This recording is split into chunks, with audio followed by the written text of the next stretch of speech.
ভাই সেই লাগবে ভাই খুব এক্সট্রিম ভাই এটা ভাই ভালো ভাই মাশাআল্লাহ খুব ভালো একটা টেক আসলে খুব সুন্দর টেকিং আছে কষ্ট নাই সুন্দর প্রান্ত থেকে খুব ভালো সুন্দর করে অসাধারণ ভাই খুব অ্যাডভেঞ্চার আছে এটার মধ্যে ভাই পানি ঠান্ডা গরম পানি আগুন কেমন লাগে ভাই কুসুম গরম পানি অস্থির নামলে মনে করে শরীর পুরো শীতল ও বাবা রে জানা রে কেমন লাগে তখন অস্থির অস্থির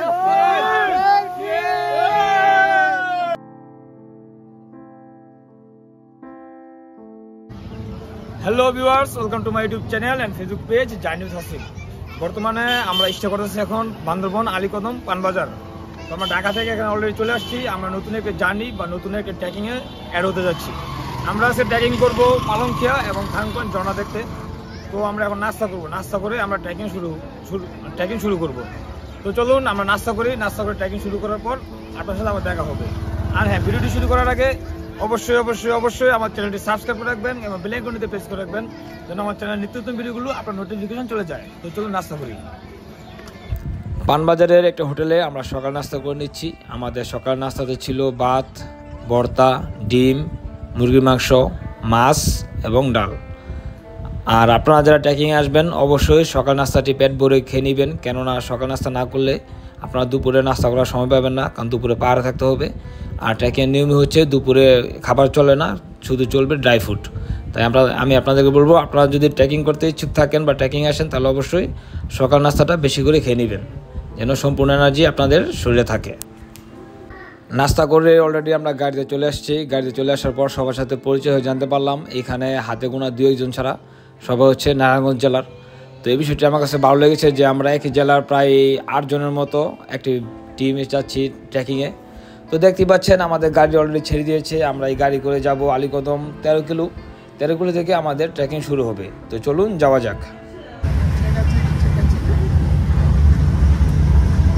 আঙ্কেলে কই? এই যে আঙ্কেল আছে। আপনি করতেছেন, আমি করব। এই আঙ্কেলের সাথে এই লোকটাও আছে আমরা। ফাইনালি আমরা আলীকদম পানবাজার থেকে চলে আসছি 13 কিলো। এই 13 কিলো থেকে আমাদের ট্রেকিং শুরু। এই হচ্ছে আমাদের একটি গ্রুপ আরও দুইটি গ্রুপ আসতেছে এরকমের। আমরা মোট 20 থেকে 22 জনের মতো পালংখিয়া এবং থানকোন যাব। দেখতে পাচ্ছেন আমাদের এই গাড়িটি লোকজন চলে যাবে রুংডাং এবং কিস্তং সামিট করতে। এই রুংডাং এবং কিস্তং সামিট করার যে লোকগুলো ছিল আমাদের গ্রুপের। তো এই গ্রুপ সম্পর্কে আমি আপনাদের সাথে কিছুক্ষণ পর আলোচনা করতেছি। তো দেখতে পাচ্ছেন রুংডাং এবং কিস্তং সম্পর্কে তারা চলে যাচ্ছে 21 কিলো থেকে তাড়াতাড়ি ট্রেকিং শুরু করবে। আর এই গাড়িতে করে চলে আসছে আমাদের বাকি টিমমেটগুলো। এখানে অনেকেই ছিল নারায়ণগঞ্জের। আমরা এবারে যে নারায়ণগঞ্জের পরে জানতে পেরেছি যে এবার আমরা ছিলাম মোট 15 থেকে 16 জন। তো বিষয়টি আমার কাছে ভালো লাগছে। তো এখানে আমরা সবাই কথা বলে আমরা আমাদের ট্রেকিং শুরু করব।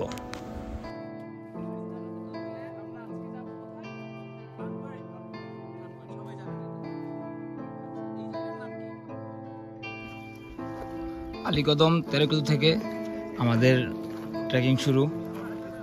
দেখতে পাচ্ছেন এই একটা গ্রুপ বিসমিল্লাহ, আল্লাহু আকবার। তুমি বিষয়টা বুঝতে পারছো?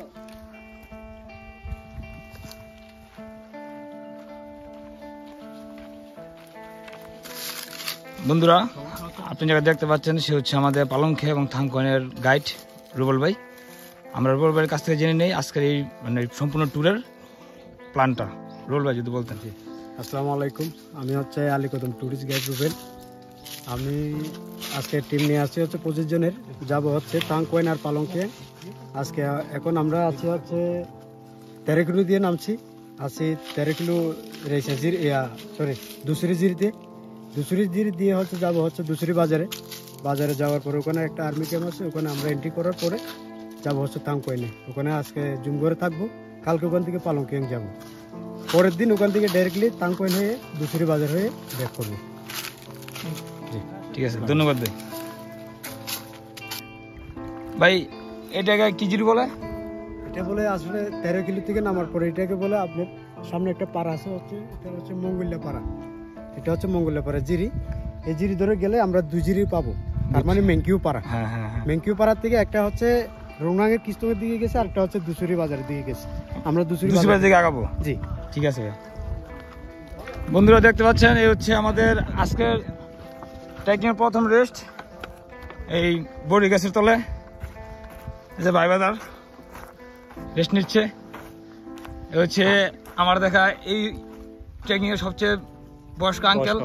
আচ্ছা, আঙ্কেলের যদি বয়স একটু বলতেন এবং আঙ্কেলটা বলুন। তারপর আমার আসলে বয়স তো তেমন হয়নি, 45 প্লাস। 45 প্লাস। আর কি ট্রেকিং করেছিলেন? ট্রেকিং করছি এবং নিয়মিত আমি এক্সারসাইজ করি, রানিং করি। ও আচ্ছা আচ্ছা, এর জন্যই মানে সচরাচর আমরা সবাই কিন্তু পিছিয়ে ছিলাম, আপনি কিন্তু গাইডের সাথে সাথে ছিলেন, এই জিনিসটা আমার মানে চোখে লাগছে। সামনের সময়টাও চেষ্টা করব সামনে থাকার। জি জি জি আঙ্কেল, ধন্যবাদ। একটা আগাম তুলে রাখি।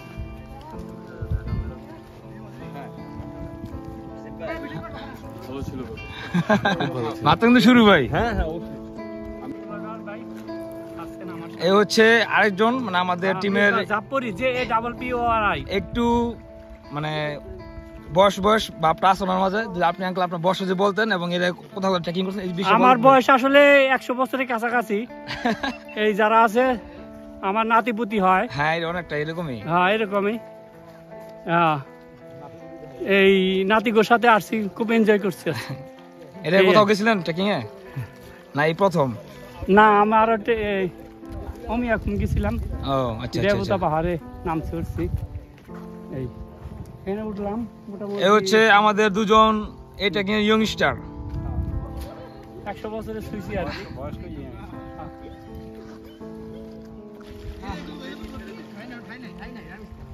ভাই আপনারা তো ভুল করতেছেন, এখন আপনার এই শরীর ছেড়ে দিলে হাঁটতে পারবেন না ভাই, উঠে যান।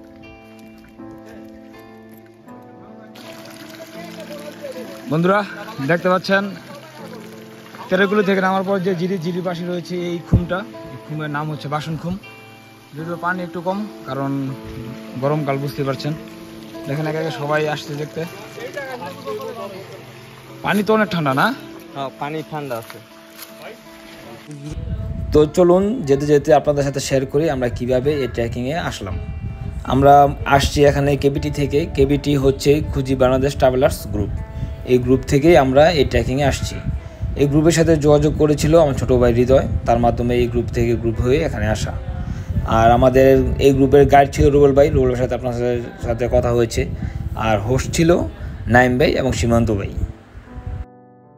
কেবিটি থেকে আমাদের জনপ্রতি টাকা নিয়েছিল 5000 টাকা। এই 5000 টাকার মধ্যেই তাদের শর্ত ছিল যে ঢাকা থেকে বান্দরবন আসা যাওয়া নন এসি বাস, থাকা খাওয়া এভরিথিং সব কিছু, শুধু দুপুরের খরচটা বাদে, কারণ দুপুরে হচ্ছে যার যার নিজের খরচ চলতে হবে। আর এভরিথিং আপনার পার্সোনাল যেই কাজগুলো যেমন আপনার ওষুধ ইত্যাদিগুলো বাদে এদের সব খরচ তারা বহন করবে। তো বিষয় কিছু আমার কাছে ভালো লাগছে, কেননা ঈদে ঘরে বসে না থেকে অল্প টাকার মধ্যে যদি কোথাও ঘুরে আসতে হবে তাহলে তো বিষয়টি খুবই মজাদার। তাই আমরাও চলে আসছি এই ট্রেকিংয়ে।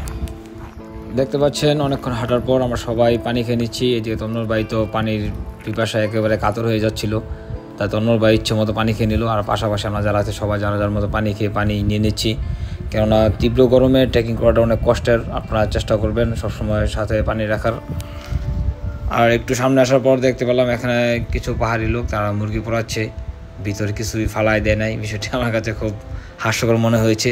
তবুও তারা কীভাবে খায় তাদেরটা তারাই ভালো জানে। তো চলুন আমরা এইগুলো রেখে সামনে আগাই। বড় ভাই কেমন লাগলো? ভাই সেই লাগলো ভাই, খুবই এক্সট্রিম ভাই। কেমন লাগছে ভাই তোমার হাইটা? এই তো ভাই ভালো ভাই, প্র্যাকটিস বন্ধ ভাই। মাশাআল্লাহ খুব ভালো লাগছে। আর রাস্তাটা খুব সুন্দর, ট্রেকিংটা ঠিক আছে, কষ্ট নাই, সুন্দর মাশাআল্লাহ। ক্লান্ত থেকে খুব ভালো, খুব সুন্দর পরিবেশ। অসাধারণ ভাই, খুবই অ্যাডভেঞ্চার আছে এই রুটটার মধ্যে, ভালো লাগতেছে। ঠিক আছে চলেন সামনে আগাই। বড় ভাই কেমন লাগলো তখন হাইটা? খুব ভালো ভাইয়া। কেমন লাগছে ভাই? কুল। কেমন লাগছে ভাই? জস ভাই এতক্ষণ হাইটে এসে কেমন লাগতেছে এখন? বেশ ভালো, খুব একটা খারাপ না। তাপমাত্রা 40-এর কম আছে। ফাইনালি 10 মিনিট রেস্টের পর এখন আবার বেরিয়ে পড়লাম। এই যে দেখেন সামনে এক টিম, পিছনে 5-7 জন বসে রেস্ট নিচ্ছে, ওরা একটু পরে আসবে। আর তাদের সাথে হোস্ট আছে, এই জন্য কোনো প্রবলেম নেই। তো চলুন সামনে আগাই। সামনে আগুনের দোয়া দেখে ভয় পাবার কিছু নেই, কেননা পাহাড়িরা জুম চাষ করার জন্য আগুন লাগিয়ে জায়গা খালি করে নিচ্ছে। এই দেখেন তারা কিভাবে আগুন লাগিয়ে জায়গা খালি করে। পুরো সর্ব পাহাড়গুলো এরকমই থাকবে কিছুদিন, তারা এখানে জুম চাষ করবে। রোল ভাই, এটা কি জিরি? ঝর্ণা ছোটখাটো।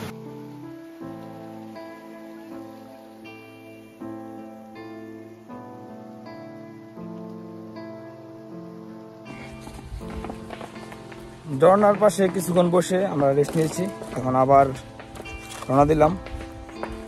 তো আমার সাথে যদিও আগে সবাই চলে গেছে, আমার পিছনে শুধু 5-7 জন আছি, তার মধ্যে আমি আর হৃদয় পড়ে গেছি। তো চলুন, এতক্ষণ আমরা হাঁটলাম প্রায়, তো রওনা দিয়েছি কটার দিকে রে হৃদয়? 10টার দিকে না, প্রায় 4 ঘন্টা, প্রায় 4 ঘন্টা, মানে 7 মিনিট কম। দেখি হৃদয়ের কাছে কেমন লাগছে 4 ঘন্টা হাঁটার পর। হৃদয়, যদি তুমি বলতে তোমার 4 ঘন্টা হাঁটার পর বর্তমানে কি কেমন লাগতেছে? প্রথম ভালোই লাগতেছে, চারিদিকে অনেক ভিউ, সৌন্দর্য। আর জিরির পানি কিন্তু অসাধারণ, মানে অসাধারণ, এটা ঠান্ডা জিরির পানি আছে। মানে যতই ক্লান্তি করি না কেন বা ক্লান্ত হই না কেন, জিরির পানিটা শুলে লাগলে পুরো শরীর ঠান্ডা। তার সাথে তো এরকম একটা বাতাস আছে, গরম বাতাস, আবার উপরে আগুন। ভাই আগুন কে হাঁটতে হাঁটতে হঠাৎ এই সাপটি চোখে পড়লো। এই সাপটি চোখে পড়ার পর মনে হলো যে রুমরাং কিস্তগঞ্জ যখন ট্রেকিং করতে গিয়েছিলাম তখন এরকম একটা সাপের সাথে দেখা হয়েছিল, তাই এখন আবার দেখা হয়ে গেল ওই জাতের একটা সাপের সাথে। এই সাপটি মনে হয় সম্ভবত জুম চাষের জন্য যে গাছপালা পোড়াইতেছে ওইখান থেকে এসে এখানে বসে রয়েছিল। তাই আমাদের সাথে আমাদের চোখে পড়ছে, অনেক চোখে নাও পড়তে পারে, যেহেতু সবুজ, চারপাশে সবুজ আছে। তাই এটাকে আমি একটা লাড়ি দিয়ে ফিটকা মেরে জিরো ওই পাশে ফেলে দিয়েছিলাম, কেননা আমার সাথে যারা পিছনে আছে তারা যেন সাবধানে যেতে পারে বা নির্দ্বিধায় যেতে পারে, কারণ বিপদ তার বলে গেছে না। তাই তাদের জন্যই আমার এই কাজটি করা। তো চলুন আমরা সামনে আগাই, পিছনে যারা আছে তারা আসতে থাকুক। দীর্ঘ 1 বছর পর এই পাড়াতে আমরা আবার আসলাম। পাড়াটা হচ্ছে ম্যানকিউ পাড়া। যখন আমরা রুংরাং আর কিস্তং সাবমিট করতে আসছিলাম তখন আমরা এই পাড়াতে একটা রাত্র থেকেছি, এই সামনের ঘরটাতেই। ফাইনালি আমরা 3.5 থেকে 4 ঘন্টা ট্রেকিং করার পর এখন আসছি দুশি বাজার। সেখানে গিয়ে আমাদের আইডি কার্ড ফটোগুলো জমা দিয়ে দেন আমরা আবার আমাদের ট্রেকিং শুরু করবো। তো আর এখন যাই দেখি দুশি বাজার কি পাওয়া যায়, কিছু খাওয়া দাওয়া করি, কারণ খিদে অনেক লাগছে। চলো চলো। ফাইনালি আমরা দুশি বাজার থেকে প্রায় 1 ঘন্টার মতো রেস্ট নিয়েছি। রেস্ট নেওয়ার পর এখন আমরা যাবো থাংকন যাবো, ওই জায়গায় গিয়ে আমরা রাতে স্টে করবো। তো দেখছেন একে একে দুশি বাজার থেকে সবাই নামতেছে, আমি অলরেডি আগে আসতে পড়ছি। তো চলুন আগানো যাক।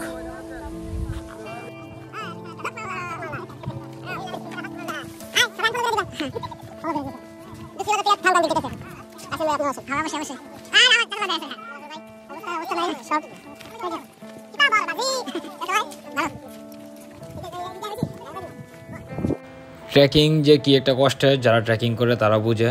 হঠাৎ করে সীমান্ত ভাই বললো আর অল্প কিছুক্ষণ হাঁটলে নাকি আমরা থাংকন ঝর্ণাতে চলে যাব। হ্যাঁ, এটা কত সুন্দর স্কুল তোমাদের।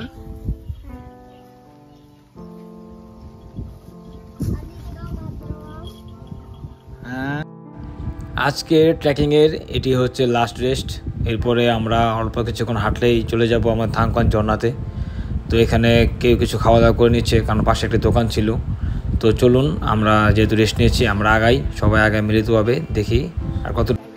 ফাইনালি আবারও জিরি পার হচ্ছি বাবারে। এই আস্তে, পাহাড় যতটা সহজ ততটাই কঠিন। আচ্ছা যাইস 5 মিনিট অনেক পিছলা।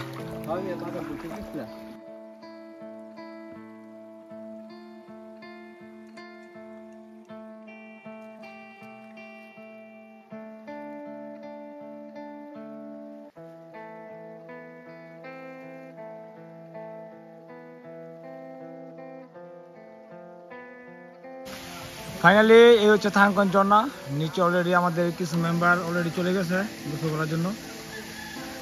আর এই থাংকন ঝর্ণার পাশে আমরা এই জুম করে আজকে থাকবো, দেখতে পাচ্ছেন।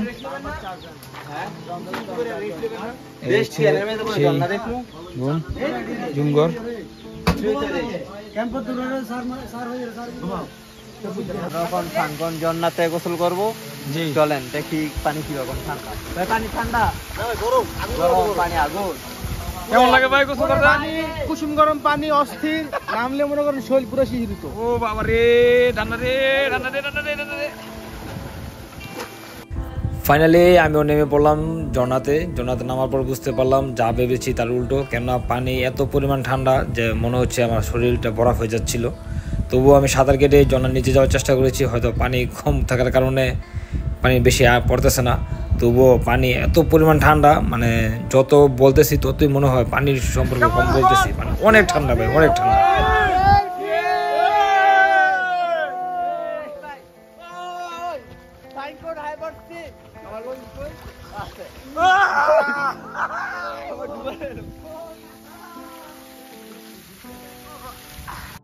তো আমাদের গোসল শেষ করতে করতে সময় লেগেছিল প্রায় সন্ধ্যার পরে আমাদের গোসল শেষ হয়েছে। গোসল শেষ করে এসে আমরা কিছুক্ষণ রেস্ট নিয়েছি। রেস্ট নেওয়ার পর সবাই বলতেছে মুড়ি খাবে, তাই মুড়ির আয়োজন চলতেছে। আর এখানে যাদেরকে দেখতেছেন এখানে সবাই হচ্ছে আমার নারায়ণগঞ্জবাসী। এই বিষয়টি আমার কাছে খুবই ভালো লেগেছে। আর শুধু এইখানে না, আমাদের যে 25 জনের টিম ছিল, এই 25 জনের টিমের মধ্যে প্রায় আমরা 15 থেকে 16-17 জনই ছিলাম নারায়ণগঞ্জবাসী। এই বিষয়টি আমাকে আমার